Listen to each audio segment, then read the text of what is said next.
Friends, स्वागत है आपका फ्री ऑनलाइन कोचिंग और बबुआ स्टडी सेंटर। देखिए, हम लोग बिहार के बारे में पढ़ रहे हैं और आज का हमारा टॉपिक है बिहार की मिट्टियाँ। और इससे पहले भी मैंने बिहार के बारे में बहुत सारी चीजें बताई हैं जो कि बिहार स्पेशल जो एग्जाम्स होते हैं वो उसके लिए काफी इम्पोर्टेंट क्वेश्चंस वहां से आते हैं। ठीक है, और ये जो मैं आज आपको बिहार की मिट्टियां बताऊंगी इसको मैं एक मैप के द्वारा बता रही हूँ और इससे जो भी मैं बताऊंगी और मैं साथ साथ ये भी बताती चलूंगी कि ये एग्जाम्स में कौन से इम्पोर्टेंट क्वेश्चन पूछे गए हैं। ठीक है, तो लगभग ये जितना भी मैं बताऊंगी उसमें से सारे एग्जाम्स में पूछे गए हैं और बाकी जो सारे हैं वो हो सकता है कि जो आने वाली एग्जाम है उसमें पूछा जाए। ठीक है, तो देखिए हम लोग स्टार्ट करते हैं। देखिए, जैसे कि मैंने आपको पिछले वीडियोस में मैंने आपको बिहार की नदी प्रणाली बताई थी। ठीक है, और जैसे कि मैंने बताया था कि बिहार की एक प्रमुख नदी होती है गंगा नदी। ठीक है, और ये गंगा नदी बिहार को दो बराबर भागों में बांटती है। ठीक है, ये जो ग्रीन कलर का है वो गंगा नदी को बता रहा है। तो ये गंगा नदी बिहार को दो बराबर भागों में बांटती है। बिहार के उत्तर का भाग और बिहार का दक्षिण का भाग। बिहार का उत्तरी भाग हिमालयन का क्षेत्र होता है, यानी नेपाल है जो हिमालय जहाँ पे हिमालय है, और दक्षिण का भाग में झारखंड है जो कि पठारी क्षेत्र है। ठीक है, तो बिहार का ऊपरी भाग जो होता है मतलब जो उत्तर का भाग होता है वो हिमालयन क्षेत्र कहलाता है और नीचे का जो भाग होता है वो पठारी क्षेत्र कहलाता है। ठीक है, ये मैंने आपको नदी प्रणाली में भी बताया था जो कि बिहार के जो भौतिक विभाजन है वो इस तरीके से है। ठीक है, अब देखिए आज हम लोग बात करेंगे बिहार की मिट्टियों के बारे में, जिससे कि हमारे जो भी क्वेश्चंस आते हैं बिहार के बीपीएससी में हो या बिहार स्पेशल किसी भी एग्जाम में, तो यहाँ से एक दो प्रश्न बनते हैं। ठीक है, तो देखिए सबसे पहले हम बिहार के उत्तर के भाग का जानते हैं मिट्टियों के बारे में। ठीक है, तो जैसे देखिए मैंने बताया कि बिहार को गंगा नदी दो बराबर भागों में बांटती है। बिहार की हिमालयन क्षेत्र और बिहार का दक्षिणी क्षेत्र पठारी क्षेत्र। ठीक है, देखिए इस रीजन में क्या है, ये हिमालयन क्षेत्र है उत्तरी भाग, और हिमालयन क्षेत्र में जो होता है वहां पे वर्षा अधिक होता है। और ये जो नदियां होती है, जितनी भी इस क्षेत्र की नदियां हैं, बिहार के उत्तरी भाग की जितनी भी नदियां हैं वो सारी नदियां हिमालय से निकलती हैं, और वो हिमालय से निकलने की वजह से उन नदियों में पूरे वर्ष पानी रहता है, और वर्षा में पानी अधिक होने से उन नदियों का जलस्तर बढ़ जाता है, जिसके कारण इन क्षेत्रों में बिहार के उत्तरी क्षेत्रों में बाढ़ आता है। हर साल बिहार के उत्तरी भाग बाढ़ ग्रसित क्षेत्र हो जाता है। ठीक है, तो अब देखिए इसी कारण से होता क्या है कि इन क्षेत्रों की जो मिट्टी होती है वो काफी उपजाऊ मिट्टी होती है। ठीक है, आगे में और इसमें क्या होता है, हिमालयन क्षेत्र है, इस वजह से यहाँ पे वर्षा भी अधिक होता है। देखिए बिहार की एक औसतन वर्षा की जो मात्रा है वो 125 सेंटीमीटर है। ठीक है, मतलब हर साल। लेकिन अगर आप इसको मतलब अलग अलग अगर हम लोग करके देखेंगे तो देखिए हिमालय के क्षेत्र में हर साल वर्षा बिहार में 140 से 130 सेंटीमीटर होता है। ठीक है, और बिहार के दक्षिणी भाग में 100 से 90 सेंटीमीटर की औसतन वर्षा होती है। ठीक है, और जैसा कि मैंने आपको बताया कि बिहार का जो उत्तर का भाग है वो हिमालयन क्षेत्र है, वर्षा अधिक होती है, इन नदियों में पानी रहता है। ठीक है, और बिहार का दक्षिणी जो क्षेत्र है, जो पठारी क्षेत्र है, ये क्योंकि नदियां जो इधर की जो नदियां हैं वो बरसाती नदियां होती हैं। ठीक है, यानी कि इन नदियों में बारिश के मौसम में ही पानी आता है, और इस नदियों से जो नहरें बनती है उसी से इन क्षेत्रों में सिंचाई का काम होता है, और उसी प्रकार से यहाँ पे अलग अलग से मिट्टी मिलती है। तो यहाँ पे वर्षा की भी मात्रा कम है दक्षिणी भाग में बिहार के। इसी वजह से बिहार में देखिए एक क्षेत्र है ऐसा जहां वर्षा अधिक हो रहा है, जहां हिमालय से नदियां निकल रही हैं, उस नदियों में पानी अधिक है। एक ऐसा क्षेत्र है बिहार का दक्षिणी भाग जहां बारिश कम हो रही है, जो नदियां पूरे वर्ष पानी नहीं रहता है। तो इनसे क्या होता है, इसी वजह से बिहार तरीके की मिट्टी पाई जाती है। ठीक है, बिहार में विभिन्न प्रकार की मिट्टी पाई जाती है। तो हम लोग सबसे पहले देखेंगे बिहार के उत्तरी भाग का मिट्टी का प्रकार। ठीक है, तो उसमें सबसे पहले जो मिट्टी है, देखिए वो हम देखते हैं यहाँ पे। देखिए ये है जो क्षेत्र है, ये पश्चिमी चंपारण का क्षेत्र है। ठीक है, बिहार का ये पश्चिमी चंपारण की क्षेत्र है। ठीक है, ये पश्चिमी चंपारण वाला क्षेत्र है। और पश्चिमी चंपारण, ये देखिए ये हिमालय का रेंज है, ये हिमालय की पहाड़ी है। ठीक है, और ये नेपाल का क्षेत्र है, और नेपाल के जस्ट बॉर्डर पे क्या है, पश्चिमी चंपारण का जो क्षेत्र है। तो यहाँ पे क्या मिलती है, ये जो मैंने यहाँ पे बनाया है, ये जो मिट्टी है ये शिवालिक रेंज की मिट्टी है, यानी कि जो हिमालय का जो शिवालिक वाला जो रेंज है, ये यहाँ पे जो मिट्टी पाई जाती है, क्योंकि वो हिमालय से जुड़ी हुई मिट्टी रहती है, इसी वजह से उस मिट्टी में बालू और जो कंकड़ वगैरह होते हैं, इस वजह से इन मिट्टियों में कोई भी किसी भी प्रकार की फसल नहीं उगाई जा सकती है। ठीक है, यानी कि वो अनउपजाऊ भूमि होते हैं इस क्षेत्र के। ठीक है, तो इस मिट्टी को क्या कहा जाता है, पर्वत पादीय मिट्टी। ठीक है, तो इसके क्या होते हैं, इस मिट्टी को पर्वत पादीय मिट्टी कहते हैं, क्योंकि ये शिवालिक रेंज में पाया जाता है, हिमालय के जो कि पश्चिमी क्षेत्र में पाया जाता है।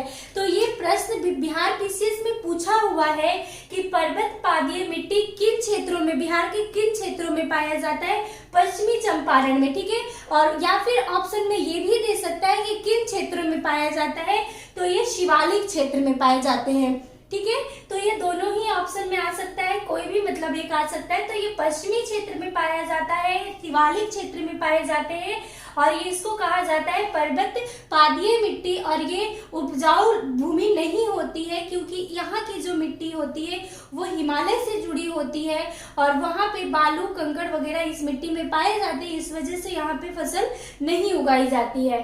ठीक है, उसके बाद अब देखिए ये जो है, ये जो है, ये हिमालय के जस्ट नीचे, मतलब हिमालय के बिल्कुल नीचे, जो एकदम हिमालय के जो नेपाल से जो टच करती हुई जो क्षेत्र है, मतलब हिमालय के बिल्कुल नीचे वाला जो क्षेत्र है, सीमावर्ती जो क्षेत्र है, उस क्षेत्र को हम लोग कहते हैं तराई क्षेत्र। ठीक है, जैसे कि हम लोग कहीं कहीं पढ़ते हैं कि जैसे तराई क्षेत्र। ठीक है, नेपाल के तराई क्षेत्र, तो ये वही तराई क्षेत्र है। ठीक है, तराई क्षेत्र मतलब होता है हिमालय के जस्ट नीचे वाला जो क्षेत्र होता है, बिल्कुल नीचे वाला क्षेत्र, वो तराई क्षेत्र कहलाता है। और उसी क्षेत्र में जो मिट्टी होती है उसे तराई मिट्टी कही जाती है। ठीक है, तो क्योंकि देखिए यहाँ से नदियां भी तुरंत निकलती हैं, जैसे हिमालय से कोसी नदी निकल गई, गंडक नदी निकल गई, कमला, बागमती, ये सारी जो नदियां निकल रही हैं वो हिमालय से निकल रही है। तो इन नदियों का भी पानी यहाँ पे रहता है, और बारिश का भी पानी यहाँ पे रहता है। तो ये जो क्षेत्र है वो हमेशा मतलब पानी से भरा रहता है ये क्षेत्र। इसी वजह से ये क्षेत्र उपजाऊ भूमि होती है।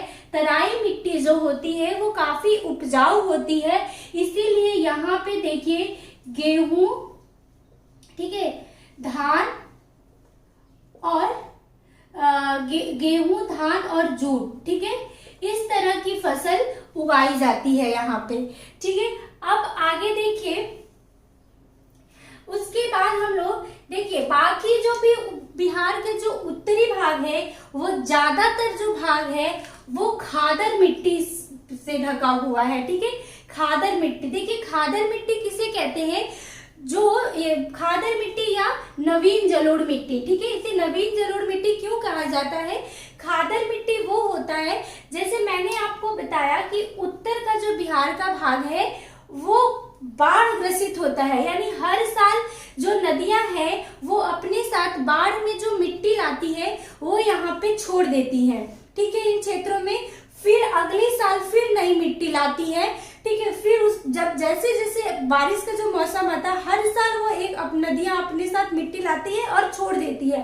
ठीक है, तो जब बाढ़ से जो मिट्टी छोड़ी जाती है वो खादर मिट्टी कहलाती है, और हर साल नई मिट्टियां लाती है, इसीलिए उसे नवीन जलोढ़ मिट्टी भी कहा जाता है। ठीक है, और ये काफी उपजाऊ भूमि होती है, ये बहुत ही उपजाऊ भूमि होती है और यहाँ पे हर तरीके की फसल उगाई जाती है, जैसे रबी की फसल, खरीफ की फसल, ठीक है, देखिए रबी की फसल, खरीफ की फसल, रबी की फसल, खरीफ की फसल, गन्ना, कपास, ठीक है, और कपास को ही पटसन भी कहा जाता है, ठीक है।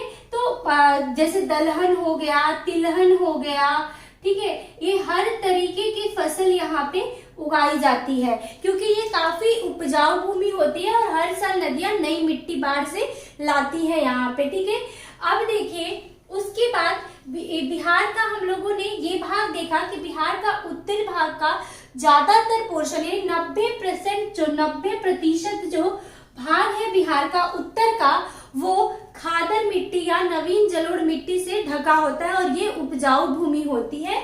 और उसके बाद देखिए ये क्षेत्र जो होता है, ये जो क्षेत्र है ये बांगर मिट्टी कहलाती है। और बांगर मिट्टी क्या होता है, जो दो नदियों के बीच का जो क्षेत्र होता है, दो नदियों के बीच के क्षेत्र की जो मिट्टी होती है वो बांगर मिट्टी कहलाती है या उसे पुरानी जलोढ़ मिट्टी कहा जाता है, ठीक है।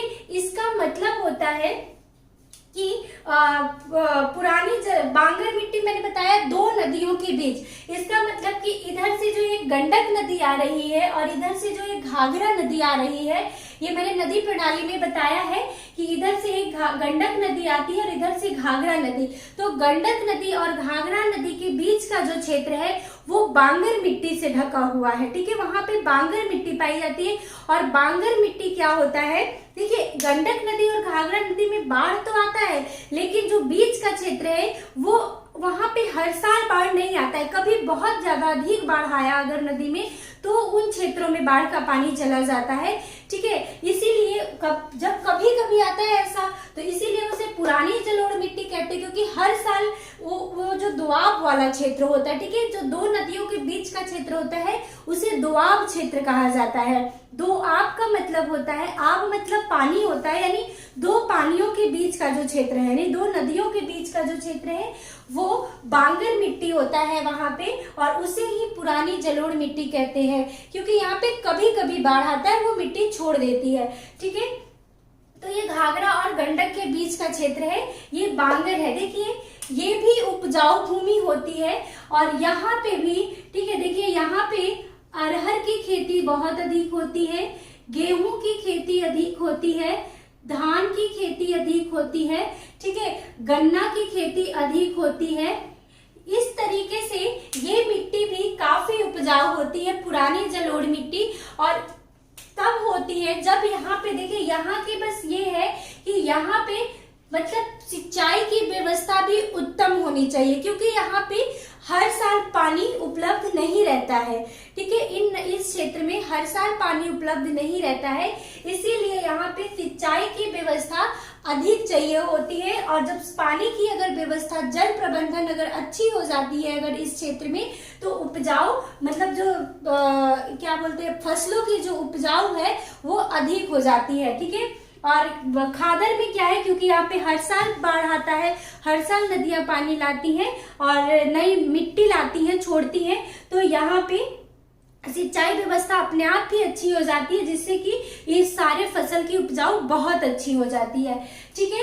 और इसके आइए देखिए यहाँ पे बिहार पीसीएस का एक क्वेश्चन है, ठीक है, कि ये पश्चिमी चंपारण, मुजफ्फरपुर, ठीक है, मुजफ्फरपुर और यहाँ पे है दरभंगा, ठीक है। तो ये बिहार पीसीएस का एक क्वेश्चन है कि पश्चिमी चंपारण, मुजफ्फरपुर और दरभंगा में किस प्रकार की मिट्टी पाई जाती है।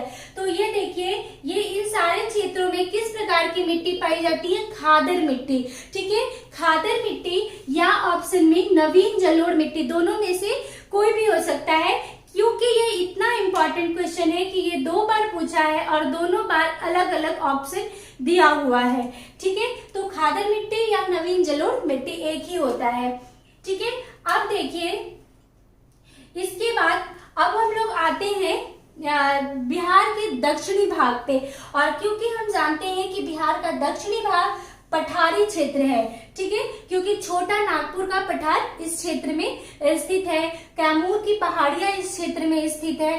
तो इसीलिए यहाँ से जो भी नदियां आती हैं वो बरसाती नदियां होती हैं और वो बारिश के मौसम में ही उन नदियों में पानी आता है और वहां पे सिंचाई की व्यवस्था कृत्रिम रूप से करनी पड़ती है, तब कुछ उपजाऊ भूमि होती है वहां पे, ठीक है। तो अब देखिए, जैसे अब हम लोग दक्षिणी भाग में सबसे पहले स्टार्ट करते हैं, यहां से देखिए कौन सी नदी जाती है, कैमूर वाले से कर्मनाशा नदी, ठीक है, ये मैंने आपको नदी प्रणाली में बताई है। तो ये जो क्षेत्र है वो कैमूर की पहाड़ियां है, ठीक है, और कैमूर की पहाड़ियों में, जैसे पहाड़ियों के पास जो मिट्टी होती है वो अधिकतर मिट्टी, मतलब कि लगभग सारी ही मिट्टी लाल मिट्टी होती है, लाल बलुई मिट्टी, ठीक है। तो इन मिट्टियों में क्या होता है, ये कम उपजाऊ होती हैं, ठीक है, ये कम उपजाऊ मिट्टी होती हैं। तो यहाँ पे कृत्रिम सिंचाई की व्यवस्था अधिक करनी पड़ती है, यानी कि कैमूर और कुछ रोहतास वाला जो भाग है, ठीक है, इन दोनों में ही कृत्रिम सिंचाई व्यवस्था करनी पड़ती है।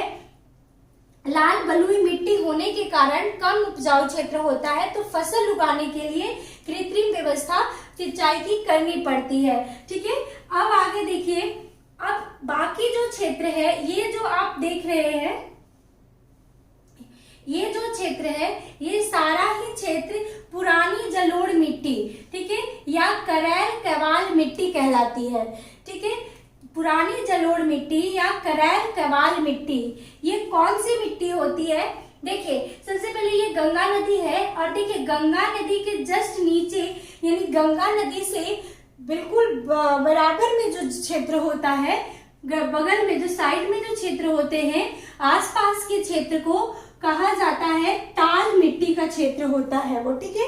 और टाल मिट्टी, क्योंकि ये गंगा नदी का पानी इधर आता होगा, तो इस वजह से ये जो क्षेत्र है ये काफी उपजाऊ क्षेत्र होता है, ठीक है, ये उपजाऊ क्षेत्र होता है। और ये क्षेत्र कहां से कहां तक है, देखिए ये यहाँ पे बक्सर है, ठीक है, तो बक्सर की गंगा नदी का जो पोर्शन है, बक्सर गंगा नदी के किनारे है, तो बक्सर से लेके भागलपुर वाला तक जो क्षेत्र है, ठीक है, भागलपुर वाले जो तक क्षेत्र है ये टाल मिट्टी से ढका हुआ क्षेत्र है, ठीक है, यहाँ पे टाल मिट्टी पाई जाती है और ये काफी उपजाऊ होता है क्योंकि गंगा नदी के बिल्कुल आसपास का क्षेत्र है।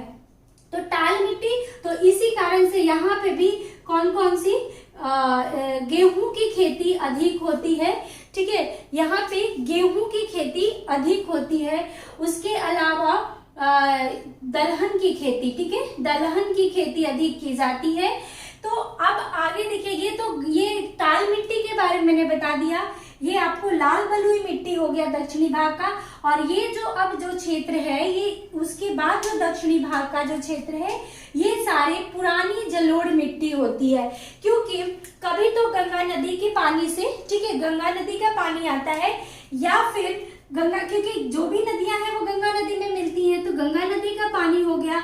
इसके बाद जो नदियां इधर से जाती है जैसे सोन, फल्गु, पुनपुन, ठीक है, तो ये सारी नदियों के जो बारिश में जो पानी होता है उससे नहरें निकाली गई हैं और उन नहरों के द्वारा ही सिंचाई की जाती है। और ये पुरानी जलोढ़ मिट्टी, तो मैंने यहाँ पे भी बताया था कि जहाँ पुरानी जलोढ़ मिट्टी होती है वहां पे अगर उत्तम जल प्रबंधन हो जाता है, यानी सिंचाई की व्यवस्था अच्छी हो जाती है कृषि के लिए, तो ये काफी उपजाऊ भूमि हो जाती है, ठीक है। तो इसे दक्षिण भाग का जो भी क्षेत्र है, यानी कि कौन कौन से क्षेत्र पुरानी जलोढ़ मिट्टी, या देखिए ये बिहार पीसीएस का पूछा हुआ क्वेश्चन है कि करैल कैवाल मिट्टी बिहार के किन क्षेत्रों में पाई जाती है। तो देखिए करैल कैवाल मिट्टी जो होती है वो बिहार के दक्षिणी भाग में पाई जाती है। और कौन से क्षेत्र में पाई जाती है, देखिए ये कहाँ कहाँ पाई जाती है, बक्सर हो गया, बक्सर के आसपास के जितने भी क्षेत्र हैं जैसे बक्सर, पटना, नालंदा, ठीक है, नालंदा, उसके बाद भागलपुर, मुंगेर, भागलपुर, ठीक है, ये सारे जो क्षेत्र हैं इन सारे क्षेत्रों में करैल कैवाल मिट्टी पाई जाती है, ठीक है, करैल कैवाल मिट्टी। तो करैल कवाल मिट्टी, तो ये बिहार पीसीएस का पूछा हुआ क्वेश्चन है कि जैसे अब ये मतलब 2-3 नाम दे दिए गए, पूछ लिया गया था कि करैल कवाल मिट्टी किन क्षेत्रों में पाई जाती है। ठीक है, तो ये मिट्टी काफी उपजाऊ होती है अगर उत्तम जल प्रबंधन हो जाए कृषि के लिए। तो एक और प्रश्न बिहार पीसीएस का ही पूछा हुआ है कि बिहार के किस क्षेत्र में सब्जी का उत्पादन सबसे अधिक होता है, तो वो है नालंदा। ठीक है, नालंदा जिले में सब्जी उत्पादन सबसे अधिक होता है बिहार में। ठीक है, क्योंकि यहाँ पे देखिए मिट्टी भी पुरानी जलोढ़ मिट्टी है और उसके बाद इसे जैसे करैल कवाल मिट्टी भी कहते हैं। और अगर सिंचाई की उत्तम प्रबंधन हो जाए, अच्छी सिंचाई व्यवस्था हो जाती है, तो सब्जी उत्पादन अच्छी मात्रा में होती है। तो नालंदा जिला बिहार का ऐसा है जहाँ सब्जी उत्पादन सबसे अच्छी होती है। ठीक है, इसके बाद देखिए ये जो क्षेत्र है, ये क्षेत्र छोटा पहाड़ी क्षेत्र, ठीक है, छोटा नागपुर का जो पहाड़ी क्षेत्र है वो क्षेत्र आता है, छोटा नागपुर की पहाड़ी जो कहलाती है। तो ये क्या झारखंड वाला पार्ट है। ठीक है, छोटा नागपुर वाला जो क्षेत्र है वो झारखंड का क्षेत्र आ जाता है, बिहार और झारखंड का जो क्षेत्र है वो आ जाता है। और यहाँ पे देखिए लाल पीली मिट्टी पाई जाती है। और लाल मिट्टी जहां होती है उसका मतलब है कि उस मिट्टी में आयरन की मात्रा अधिक है, और आयरन की मात्रा अधिक होने के कारण ये भूमि उपजाऊ नहीं होती, यानी कि इस मिट्टी में कोई भी फसल नहीं उग सकता है। ठीक है, ये और जब पीली मिट्टी क्यों कहा जाता है कि जब इस पे जैसे कोई भी नदी हो गया या बारिश का पानी जब यानी कि इस लाल मिट्टी पे जब पानी आता है तो वो मिट्टी पीली बन जाती है। ठीक है, और इसी का कुछ भाग काली मिट्टी भी है। ठीक है, तो लाल पीली या काली मिट्टी किस क्षेत्र में होती है, तो झारखंड के छोटा नागपुर की पहाड़ी के क्षेत्र में होता है। ठीक है, अब देखिए ये इम्पॉर्टेंट है, ये सारा ही इम्पॉर्टेंट बताया गया है और इसमें से बहुत सारे क्वेश्चंस बिहार पीसीएस में पूछा हुआ है। ठीक है, अब एक बात देखिए यहाँ पे ये एक और प्रश्न पूछा हुआ है कि तराई मिट्टी का जो विस्तार है वो कहां से कहां तक है। ठीक है, तो देखिए तराई मिट्टी का जो विस्तार है वो पश्चिमी चंपारण से लेकर यहाँ पे किशनगंज तक है। ठीक है, जैसा कि हम लोग जानते हैं कि किशनगंज बिहार का नेपाल का मतलब सीमावर्ती क्षेत्र है। तो पश्चिमी चंपारण से लेकर किशनगंज तक ये तराई मिट्टी का विस्तार है। ठीक है, और इसके अलावा मैंने बताया कि पर्वत पादीय मिट्टी जो है वो किस क्षेत्र में पाई जाती है, तो या तो आप पश्चिमी चंपारण जिला का नाम बता सकते हैं, और अगर ऐसे पूछ देता है कि ये किस क्षेत्र में पाई जाती है, बिहार के किस क्षेत्र में पाई जाती है, तो देखिए ये नॉर्थ नहीं आता है, ये जहां पे ऐसे पाई जाती है ये क्योंकि ये वेस्ट का पोर्शन आ जाता है, ये नॉर्थ हो जाता है, तो ये नॉर्थ वेस्ट में पाई जाती है। ठीक है, यानी कि उत्तर पश्चिमी भाग में पाई जाती है। ठीक है, और मैंने बता दिया कि ये उपजाऊ नहीं होती है। ठीक है, तो इस तरीके से ये मैप के द्वारा ये बिहार की मिट्टियां मैंने बताई जो कि एग्जाम के पॉइंट ऑफ व्यू से काफी इंपॉर्टेंट है और इसे बिहार पीसीएस में बहुत सारे क्वेश्चंस पूछे हुए हैं। ठीक है, और इससे मिट्टियों के बारे में और कृषि के बारे में दोनों ही पता चल गया, क्योंकि देखिए कहीं पे भी कृषि करने के लिए अगर कृषि कहीं पे अधिक हो रही है या कहीं फसल अधिक उग रहा है, इसका मतलब है कि वहां की मिट्टी उपजाऊ होगी। ठीक है, यानी कि उत्तम कृषि करने के लिए वहां की मिट्टी अच्छी होनी बहुत जरूरी है। ठीक है, तो इस तरीके से ये बिहार की मिट्टियों के बारे में था। तो ये आज का ये इतना ही है। अब अगली वीडियो में हम लोग बिहार के बारे में कुछ और बातें जानेंगे। ठीक है, जो कि बिहार स्पेशल जो एग्जाम्स होते हैं उसके लिए काफी इम्पोर्टेंट है। तो आज के लिए ये इतना ही था। अगर आपको मेरा ये वीडियो पसंद आए तो लाइक शेयर और सब्सक्राइब जरूर करें। Thank you.